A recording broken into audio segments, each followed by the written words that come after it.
tena, kwa sababu wewe baada ya kuchaguliwa ulituweka sisi wote pamoja kama viongozi wa Nairobi, na ndio kwa maana unaweza kuniona mimi hapa katika hafla hii, kwa sababu ulituambia kama ni masuala yanahusu Nairobi, sisi tutatembea pamoja kama viongozi wa kaunti ya Nairobi.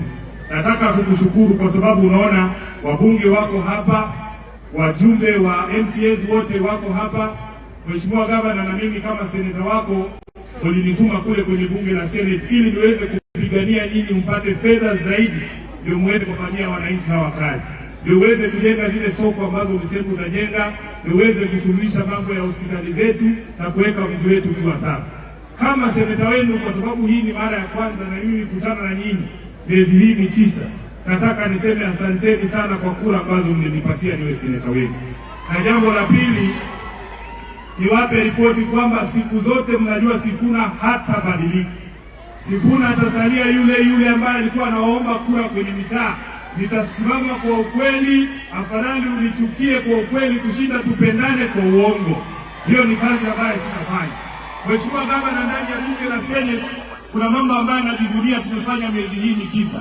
Wewe unajua kwamba shirika la KRA imekuwa ikiwawekea nyinyi interest na penalty wakati ambapo mnachelewa kuleta pay, kwa sababu treasury haitoi pesa za county kwa wakati ambao unafaa. Nafurahia kwamba kwa juhudi zetu, haswa wale ambao tuko katika ile kamati ya uhasibu ama PSC, sasa treasury imesema haitakuwa inaweka hiyo penalty kwa pesa za pay ambazo zinachelewa.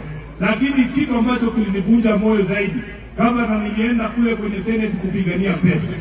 Wakati ambapo mswada wa pesa umeletwa mbele ya Senate, mimi pamoja na wajumbe wengine maseneta wa Azimio tulipiga kura ili kaunti ziwapate 407 bilioni, lakini rafiki zenu wa UDA wale mnajiita serikali hapa walikataa pesa zikuje kwa kaunti.